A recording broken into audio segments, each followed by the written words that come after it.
Good morning guys. और सो भैया market की जो हालत है वो ज़्यादा ख़राब हो गई है ना। और कल तो मतलब अचानक से जो डंप आया है, ऑल्दो परसों में डंप आया था, लेकिन कल जो आया है उसमें बहुत ज़्यादा चीज़ें ख़राब हुई हैं।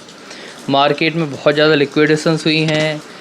क्या कहानी बन सकती है, ग्लोबल मार्केट भी फटी पड़ी है और ट्रंप ने रायता फैला रखा है। तो बिल्कुल शॉर्ट में कोशिश करेंगे कि सारी बातें करें, 5 से 6 मिनट में सारा कुछ निपटाएंगे। लेकिन ये समझेंगे कि आज संडे भी है, कल मंडे हो जाएगा। और हम अक्सर देखते हैं कि संडे की रात से कहानी स्टार्ट होती है। तो आज हमें यहाँ से रिकवरी देखने मिल सकती है, फर्दर डंप देखने मिल सकता है, किस तरह की क्या कहानी बन सकती है उसकी पूरी बात करने वाला है। सबसे पहले तो ये देखते हैं कि अगर तुम ये देखो कितने लिक्विडेशन मिले हैं, तो पिछले 24 घंटे में लगभग 400 मिलियन यूएस डॉलर जो है लिक्विडेट हुआ है, जिसमें 350 खाली लॉन्ग लिक्विडेट हुई है। मतलब लोगों को ऐसा लगा कि भैया ये CME गैप अपना इसने फिल कर दिया है। एक FVG भी बना हुआ था, लगभग वहाँ तक आ गया था, तो लोगों ने वहाँ से भैया एकदम टाइट SL के साथ में मार दिया लॉन्ग, और वो सारे जो हैं हिट हो गए, चाहे ऑल्ट्स में रहे हों चाहे BTC में रहे हों।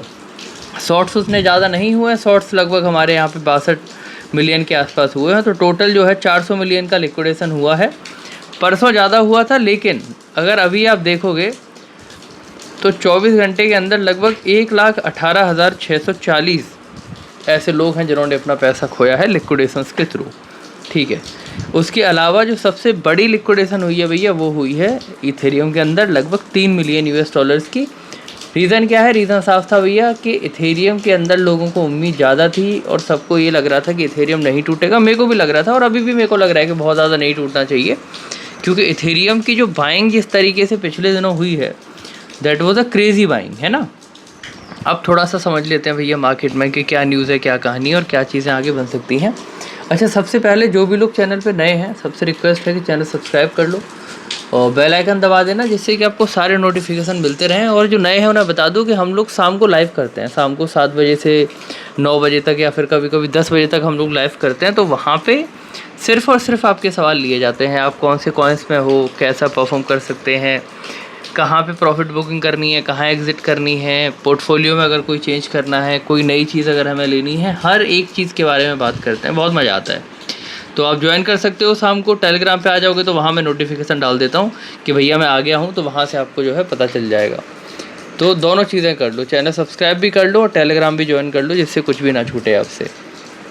एक चीज़ जो मेरी समझ से बाहर की है भैया, वो ये कि मैंने ये ट्रंप शासन में ही देखा है कि ये लोग खुल के मैनिपुलेशन मार्केट के अंदर कर रहे हैं। अगर आपने पहले देखा है, ट्रंप ने कई दफ़ा जो है मार्केट को प्रमोट किया है और खुल के उस चीज़ों को बोला है, और अगेन वही हो रहा है। आपको याद हो अगर, एरिक ट्रंप जो है, इनके जो बेटे हैं, पहले भी इन्होंने एक बार बोला था बाय द डिप, और अगेन इन्होंने कल शाम के टाइम इस चीज़ को बोला कि भैया बाय द डिप। अब ये सुनने में छोटा सा लगता है बाय द डिप, लेकिन आप एक चीज़ समझिए कि ये कहीं ना कहीं एक इंडिकेशन है, इंडिकेशन इस चीज़ का कि या तो तुम इंटेंशनली मार्केट को गिरा रहे हो, कि तुमने पहले कहा कि भैया रसिया पे हमने पनडुब्बी भेज दी है, उसमें 2 परमाणु बॉम्ब है, ठीक है, और फिर तुमने टैरिफ्स का ड्रामा जो है वो चालू करा। हर बार तुम्हारा टैरिफ लगता तो है लेकिन लग नहीं पाता है, फिर वो एक्सटेंड हो जाता है, और तुम कहते भी हो कि इस बार तो हम नहीं करेंगे, फिर भी तुम एक्सटेंड कर देते हो। तो ये जो सारी चीज़ें तुम चला रहे हो, फिर तुम कहते हो बाय द डिप, तो ये इतना इंटेंशनली लगता है कि ये तुमने जानबूझ के इस चीज़ को क्रिएट किया है कि बाय करो, हम भी बाय कर रहे हैं। और फिर इससे एक चीज़ और पता चलती है कि क्योंकि हम कह रहे हैं बाय द डिप, इसका मतलब अभी मार्केट ऊपर जाएगा यहाँ से। तो मेरे को लगता है ये इससे खुला और वाहियात जो मैनिपुलेशन है मार्केट में, हमने आज तक नहीं देखा और किसी ने नहीं देखा होगा, है ना।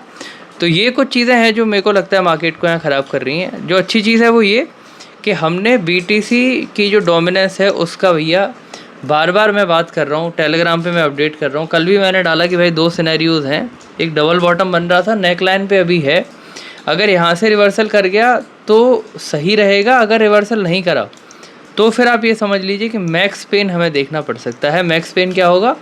मैक्स पेन था हमारा कि भाई 65 साढ़े 65 के आसपास तक अगर डोमिनेंस दोबारा चली गई तो ट्रैप में फंस जाएंगे, क्योंकि अगर इतना हुआ तो इथेरियम दोबारा टूट के 3000 के नीचे आ जाएगा, और ऑल्ट्स आपके जो हैं जितने लोअर थे वहाँ से और ज़्यादा नीचे आ जाएंगे। ये साफ था कि भैया फिर जो मामला है, हो सकता है और 3-4 महीने का हमारा जो छुट्टी है वो हो जाए यहाँ से।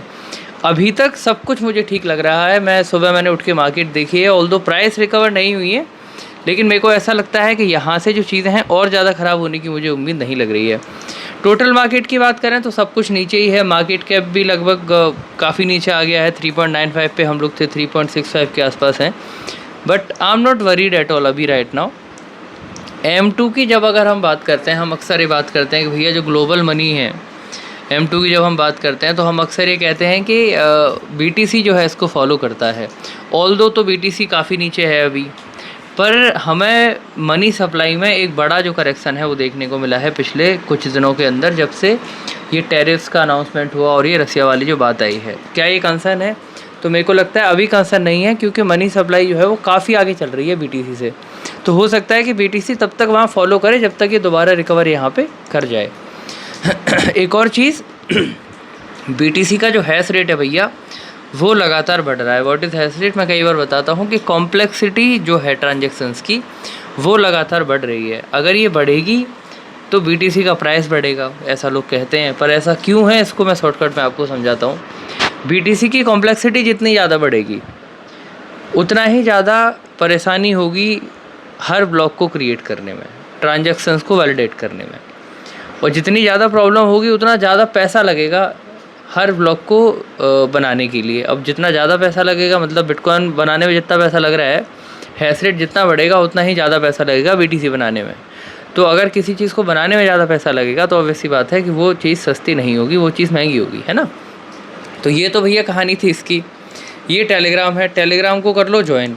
BTC का जो चार्ट है उस पर बहुत ज़्यादा मैं अभी आपको नहीं बताना चाहता हूँ। मैंने एक की लेवल आपको बताया था कि 1,12,000 पे जो लास्ट पॉइंटर है तुम्हारा FVG का, फेयर वैल्यू गैप का, वो है।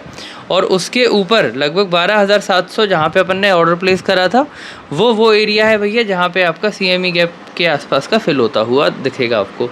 अब यहाँ देखने वाली बात यह है कि हमने देखा कि ये 1,12,000 के थोड़ा सा नीचे तक आया है, तो वो हम साफ साफ जानते हैं this is called liquidity SVEEP. क्योंकि सबको ये पता है कि यहाँ तक फेयर वैल्यू गैप था, तो ये तो सबको पता है कि भाई यहाँ से मार्केट रिवर्सल लेगी। तो लोगों ने क्या करा, वहाँ ऑर्डर प्लेस करा और एकदम टाइट SL लगा दिया।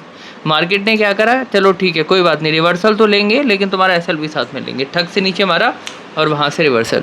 अभी मुझे उम्मीद है कि मार्केट को रिकवर कर जाना चाहिए और सब कुछ यहाँ से बढ़िया हो जाना चाहिए। ऑल्दो मैं गलत हो सकता हूँ, I am not a financial adviser, लेकिन अगर यहाँ से चीज़ें ठीक नहीं हुई तो मामला बहुत ज़्यादा बिखर जाएगा, ऐसा मेरे को लगता है। ठीक है, तो अभी उम्मीद है, बाकी शाम को लाइव करेंगे, सब लोग आना और बैठ के बात करेंगे क्या कहानी बनती है। और सब्सक्राइब कर लो, टेलीग्राम का डाल देता हूँ, ये ज्वाइन कर लो। Thanks for watching, see you.